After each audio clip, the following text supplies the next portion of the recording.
1 Samuel, capítulo 2, versículo 30.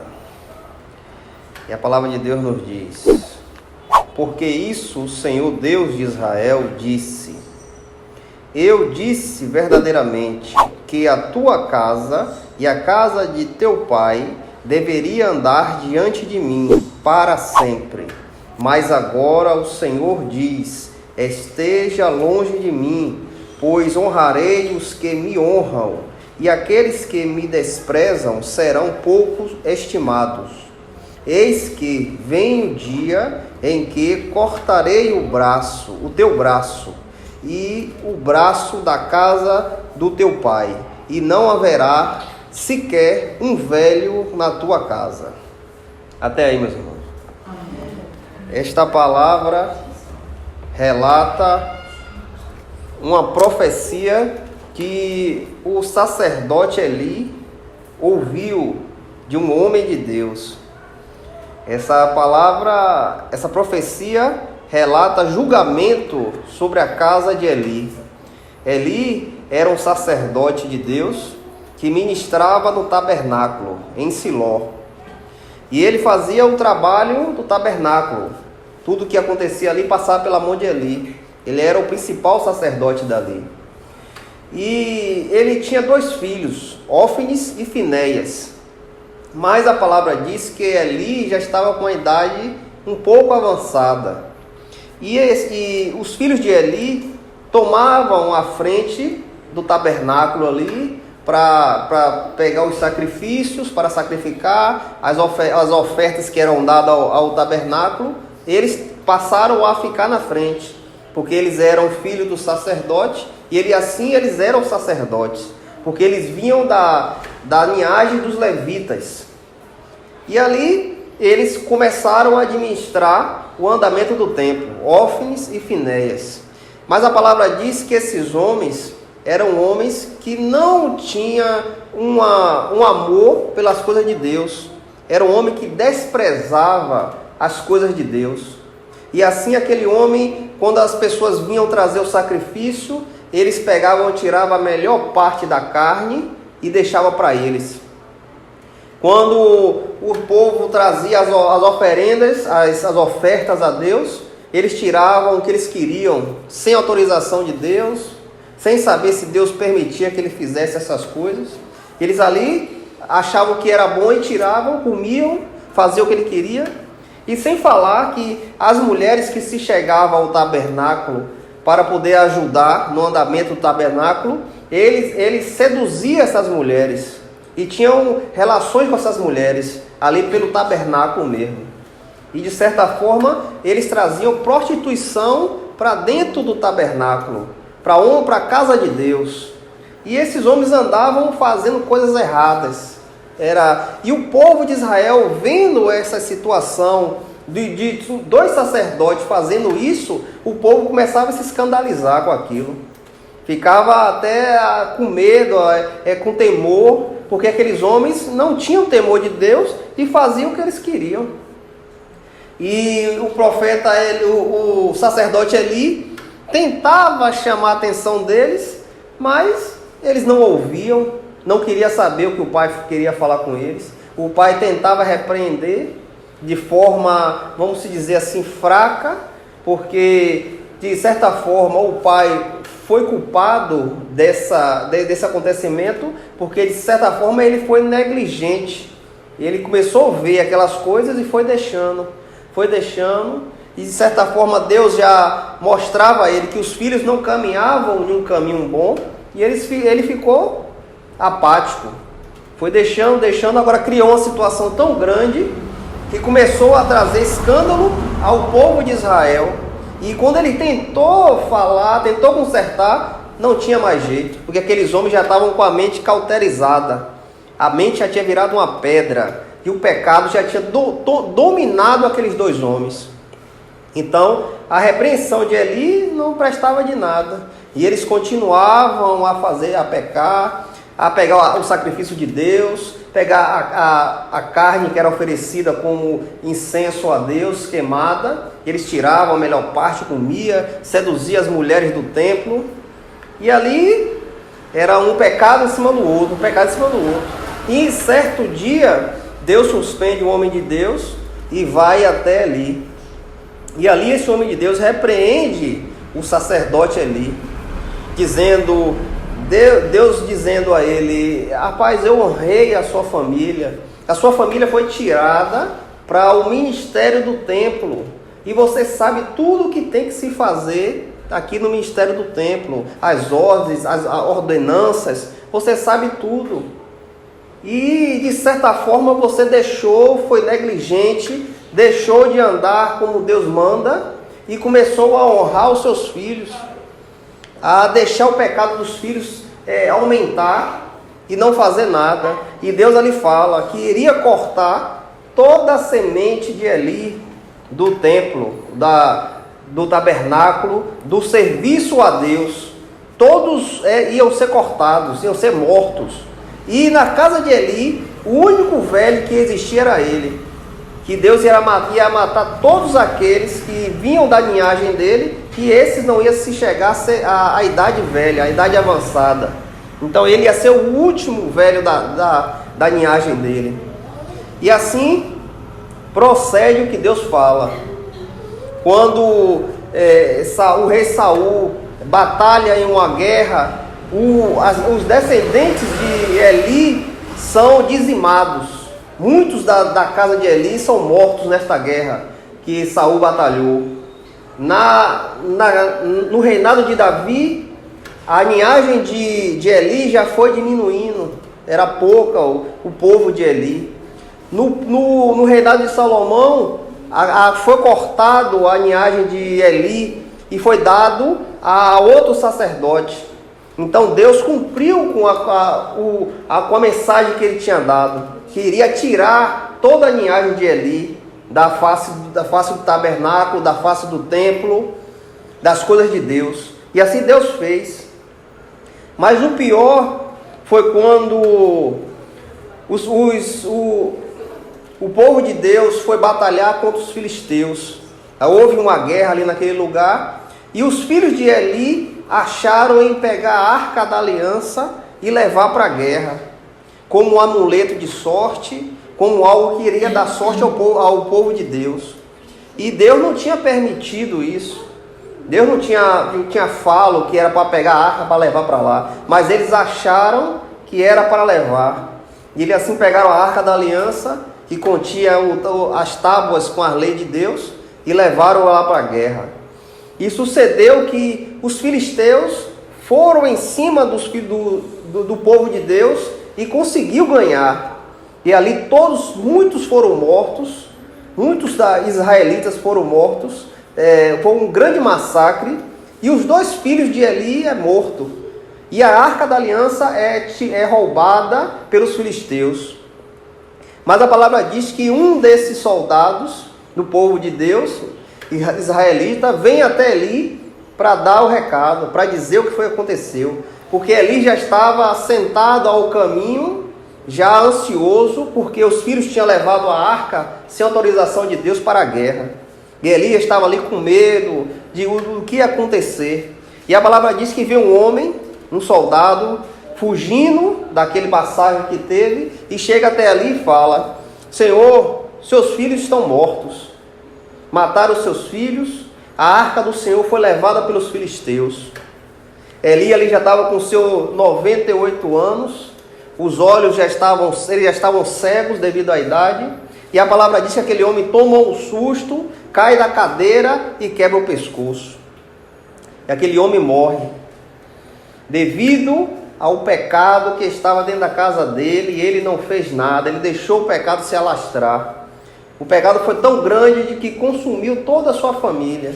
Os 2 filhos foram mortos. Ele, quando tem essa notícia, ele toma um susto, cai, quebra o pescoço, morre. E a palavra ainda diz que a nora de Eli, quando ouve que o Finéias e o seu irmão levou a arca para a guerra e a arca foi roubada, a palavra diz que essa nora de Eli estava grávida. E naquele momento que ela ouve aquilo que o soldado trouxe, ela começa a entrar em trabalho de parto. E ali, naquele momento, ela tem uma criança.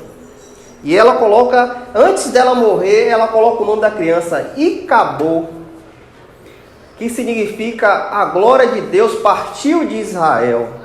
E a palavra diz que essa mulher tem essa criança, e no momento ali, ela dá o nome àquela criança e morre. Icabô, a glória de Deus partiu de Israel.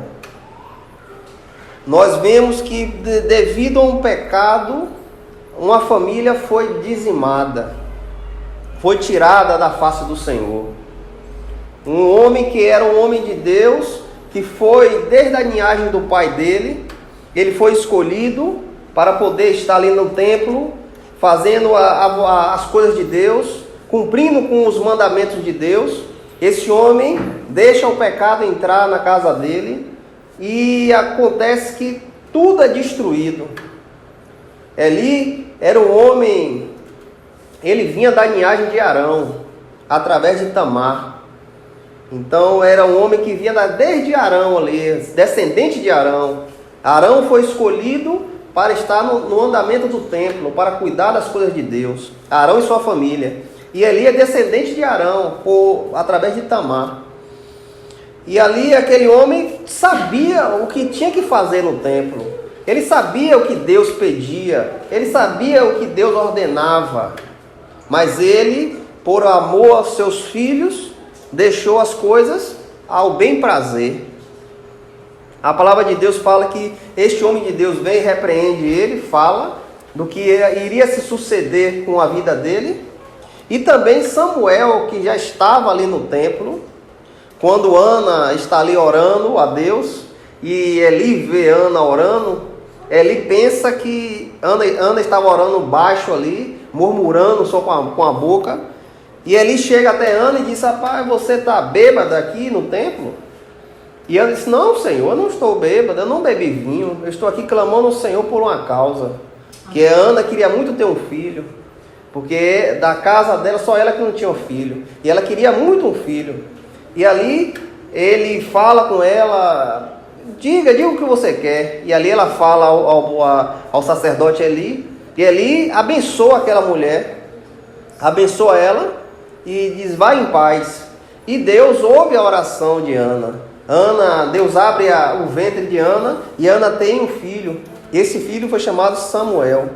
Mas Ana, naquele momento que orava, ela prometeu esse filho para estar no templo, para ser um homem de Deus.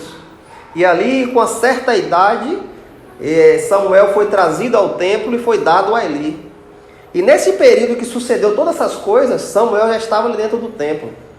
Mas de uma maneira, Eli fez algo de bom. Porque na trajetória da Bíblia, a vida dele não foi uma coisa boa, não é um bom exemplo.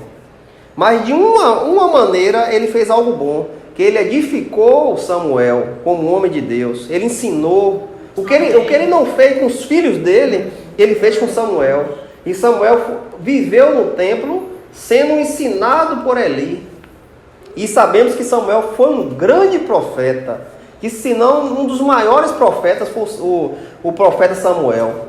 Ele foi edificado por Eli. Então este homem, de certa maneira, fez algo de bom, né? Ele não fez o que tinha que fazer com os filhos, mas ele edificou o profeta Samuel. Então o que é que nós tiramos desta passagem do sacerdote Eli? Nós devemos colocar as coisas de Deus em primeiro lugar em nossa vida. Não depende que seja nossos filhos, nosso trabalho, nosso convívio com a família. Não devemos colocar essas coisas em primeiro lugar.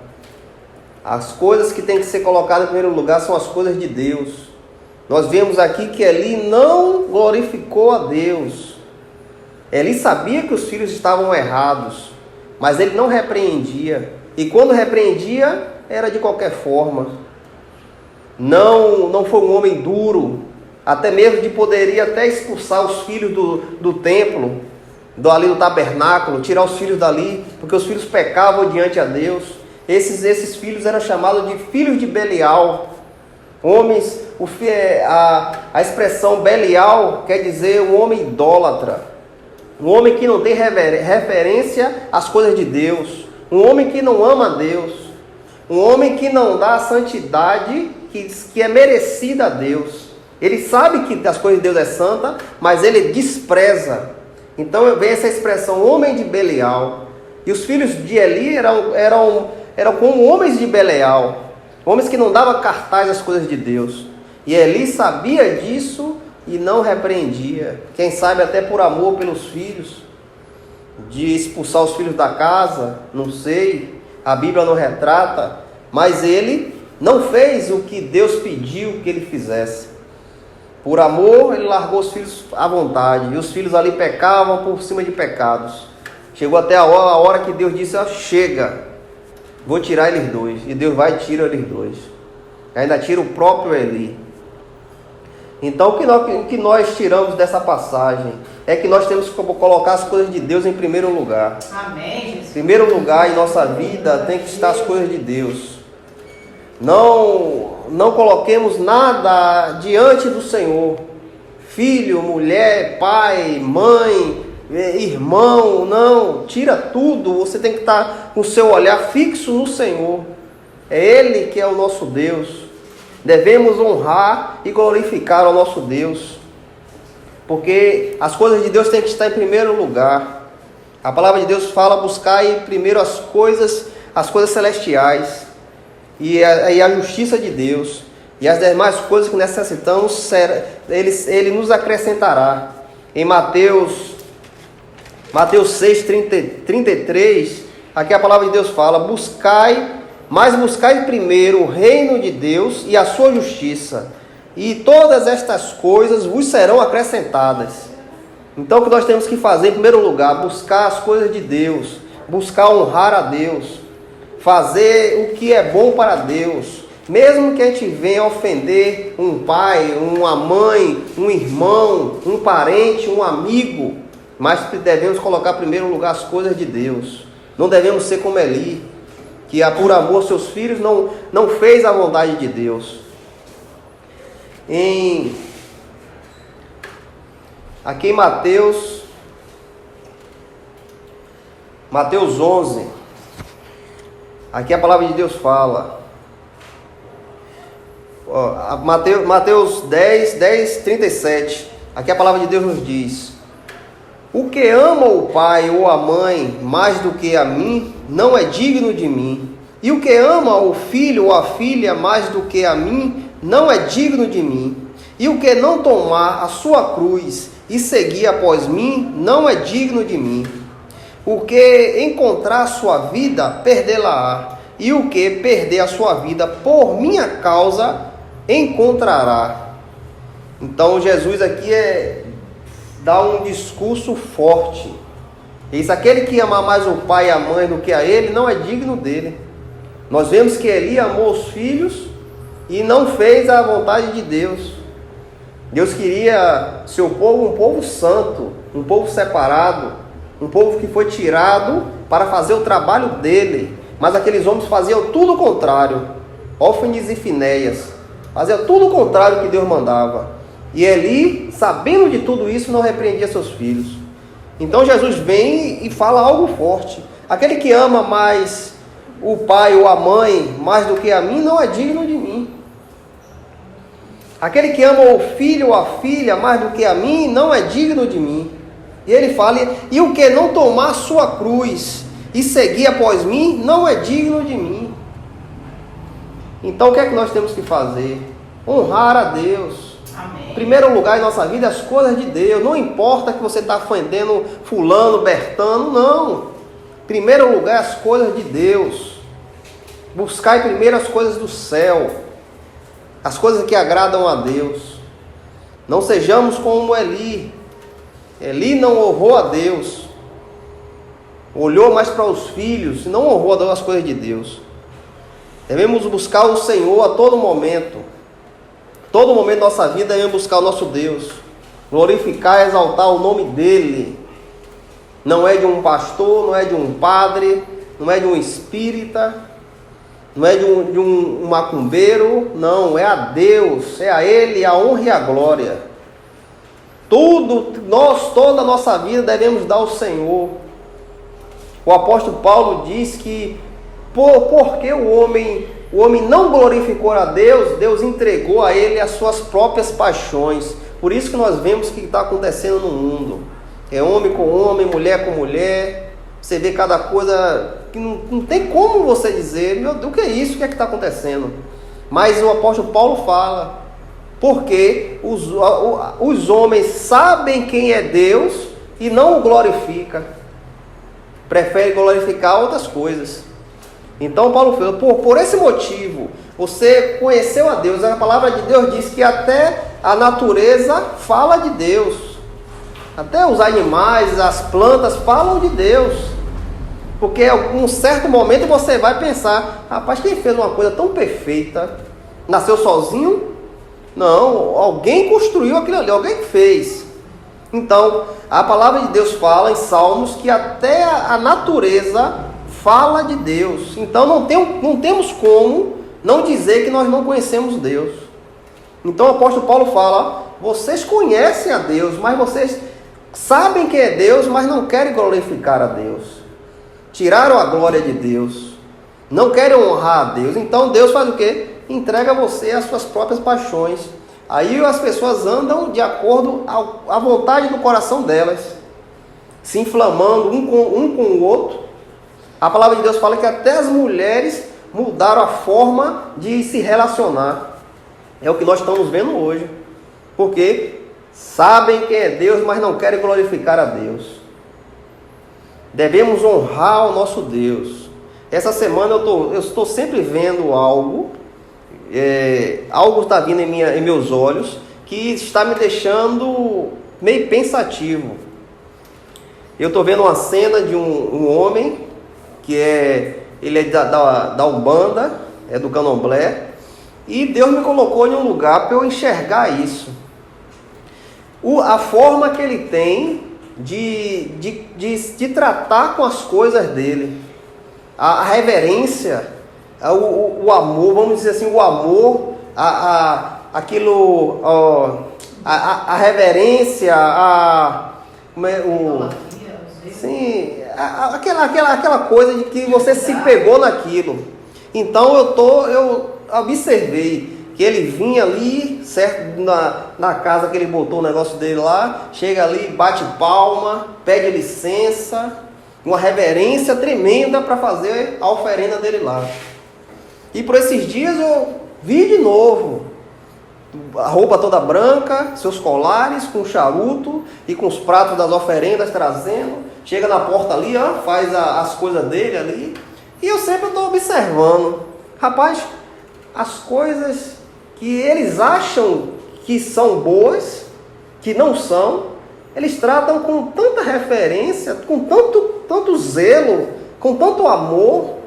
E nós olhamos para a igreja de Cristo hoje, como as pessoas estão na igreja, e pessoas que não têm reverência ao Senhor, pessoas que desprezam às vezes o Senhor, está dentro da igreja, mas despreza, não tem o amor, não tem a dedicação de estar ali se doando a Deus. Não, chega ali, senta, levanta, mas de outro lado eu estou vendo a pessoa com tanto zelo, com tanto carinho, com tanto apreço para fazer as coisas ali. E uma coisa que ele está adorando que não é Deus, mas ele acha que aquilo ali para ele é bom. E nós que conhecemos o próprio Deus, o próprio Deus se revelou a nós. E nós não temos essa reverência como essa pessoa. Não temos esse amor, esse capricho, essa dedicação como essa pessoa tem com as coisas que são do mundo. Então eu vejo, foi isso aqui que aconteceu com Eli, com o sacerdote Eli. Ele olhou para os filhos e não glorificou a Deus, porque por Deus ele podia expulsar os filhos, mandar os filhos embora. Não, vocês estão errados, saiam daqui. Não, vocês aqui não. Mas ele preferiu glorificar o que não era de Deus e deixou Deus de lado. Então o julgamento de Deus veio sobre a casa dele. E eu observando aquilo, rapaz, o cara está aí adorando um demônio, com essa reverência, com esse carinho, com esse capricho. E as pessoas dentro da igreja, sabe que a igreja de Deus, a igreja de Cristo, Jesus comprou a igreja, não foi com ouro, não foi com prata, mas foi com o sangue dele. E as pessoas estão ali apáticas. Se você não mandar dar uma palma, não dá uma palma. Se você mandar não louvar, não louva. Morta dentro da igreja. Então, o que nós temos que fazer é olhar essas coisas. Às vezes Deus coloca algo diante dos seus olhos para você analisar. O que é que eu estou fazendo para Deus? Será que eu estou sendo um bom adorador? Será que eu estou dedicando a minha vida a Deus? Será que eu tenho esse capricho, esse zelo com as coisas de Deus? Será que eu tenho reverência a Deus? Tremor e temor de Deus? Então nós temos que pensar. Temos que apresentar um culto racional a Deus. Um culto que adore a Deus. Um culto que não venha adorar homens, mas um culto que seja direcionado todo a Ele. Toda a glória é dele. Devemos estar na reunião contritos e quebrantados, sabendo que o Senhor está no lugar. O Senhor está na casa. Aleluia. Então devemos apresentar um culto com o nosso corpo a Ele, com dedicação a Deus, com amor, com reverência. E hoje nós vemos a igreja do Senhor, o estado que está, adorando a homens, adorando cantores, pastores. E a igreja do Senhor não é isso. A glória é toda de Deus. Aleluia. A glória não é nossa, a glória não é de pastor, não é de homens, não é de mulheres, a glória é toda para Deus. Então devemos nos colocar à disposição de Deus. Senhor, estou aqui. Que eu possa fazer a tua vontade, que eu possa estar nas tuas vontades, que eu diminua para que o Senhor possa crescer. O que foi João Batista falou? A minha estrela tem que diminuir para do Senhor Jesus crescer. Glória a Deus. João Batista sabia o que ele estava fazendo ali. Ele sabia que ele batizava, mas batizava com água. Mas ele sabia que vinha um que ia batizar com fogo e o Espírito. E aqueles homens faziam, você que é o Cristo? Ele, não, eu não sou o Cristo, mas aquele que vem após mim, irão batizar vocês com fogo e o Espírito. Ele sabia que ali não era a posição dele, que vinha um maior do que ele. Então ele só, que minha estrela desça para que a dele possa crescer. É isso que nós temos que fazer, diminuir diante do nosso Deus, e ter a reverência, ter o amor e a dedicação que Deus merece. E que nós não viemos fazer como ele fez. O que tiver empatando de você glorificar a Deus, bote de lado. Não quero nem saber. É pai, é mãe, é irmão, é parente, é amigo. Sai. Eu quero glorificar meu Deus. Aleluia. Nada pode ficar diante do Senhor. Glória a Deus. Nada pode empatar sua adoração a Deus. Em primeiro lugar é a Deus. Porque a salvação é individual. A salvação não é coletiva. Ela é individual. Você na sua casa, você pode ir, sua casa ficar toda. Porque o seu coração está direcionado a Deus. Você está ligado com Deus. Uma igreja pode ter 1000 pessoas, mas dali vai sair poucas. Porque nem todos ali estão ligados com Deus. Muitos vão ficar. E a palavra diz, muitos virão, mas poucos serão escolhidos. E Deus sabe quem tem um coração nele. Deus sabe aquele que está ligado com ele. A gente não pode ver. A gente vê a igreja cheia ali, muita gente, mas não sabemos quem vão ser escolhidos. Então que nós coloquemos a nossa vida completamente nas mãos do Senhor. Adorá-lo da forma que ele merece ser adorado. Amém. Apresentar um culto racional ao Senhor. Um culto de coração, de amor, de dedicação. E que essa palavra fique no coração dos irmãos. Amém. Em nome de Jesus. Glória a Deus. Vamos orar ao Senhor para agradecer este momento de estarmos reunidos. Em nome do Senhor Jesus. Amém. Pai amado, estamos aqui, Senhor, como a tua igreja, reunidos para te adorar, exaltar teu santo nome. Sabemos que o Senhor é Deus. O Senhor deu a vida por nós. Entregou o seu Filho amado por nós. E hoje nós estamos aqui para agradecer, para dizer que gostamos do Senhor, amamos e não queremos sair da tua presença. Senhor, nos liga cada dia mais com o Senhor. Nós possamos estar ligados, sentir a presença do Senhor em nossas vidas. Que o Senhor possa abrir um caminho para que nós possamos passar, Senhor. Até aquele grande dia que nós vamos estar face a face com o Senhor. E vamos rever aqueles irmãos que já estão na Tua presença. E aquele grande dia nós vamos estar unidos como um povo só. O povo escolhido de Deus. É isso que queremos, Senhor. Estar com o Senhor a todo momento. Senhor, que o Senhor coloque amor, dedicação em nossos corações, para que nós possamos estar amando, firme, contentes, alegres na Tua presença, apresentando um culto racional ao Senhor. Pai, que nossa vida seja Te glorificar, exaltar Teu santo nome, mostrar o amor de Jesus para os perdidos, mostrar o amor de Jesus para a nossa família. Senhor, usa-nos como Teu instrumento para fazer a Tua vontade, em nome de Jesus. Pai, os irmãos aqui têm petições, têm necessidades, que o Senhor possa suprir a necessidade dos irmãos, em nome de Jesus. Que a necessidade dos irmãos glorifique o nome do Pai, e glorifique o Senhor Jesus. Pai, ajuda o Senhor, em nome de Jesus. Senhor, temos familiares, temos amigos, temos pessoas que estão ao nosso derredor que não Te conhecem. Que o Senhor possa, Senhor, tocar nesses corações. Que o Senhor possa direcionar essas almas ao Senhor Jesus. Que eles possam, com os lábios deles, glorificar o Teu santo nome naquele dia que eles conhecerem o Senhor, conhecerem a vida. Em nome de Jesus. Pai, agradecemos por este momento. Nos leve em paz para casa, nos guarda, nos dá uma noite em paz, Senhor, na Tua presença. E que amanhã nós possamos levantar, Senhor, para lutar pelo Teu reino, para batalhar, para expandir o Teu reino, em nome de Jesus. Amém. Coloque sua mão para cima para receber a bênção apostólica. Amém. A graça do Senhor Jesus Cristo, o amor de Deus e a comunhão do Espírito Santo seja com todos vós. Em nome de Jesus, amém. Amém. Glória a Deus. Amém.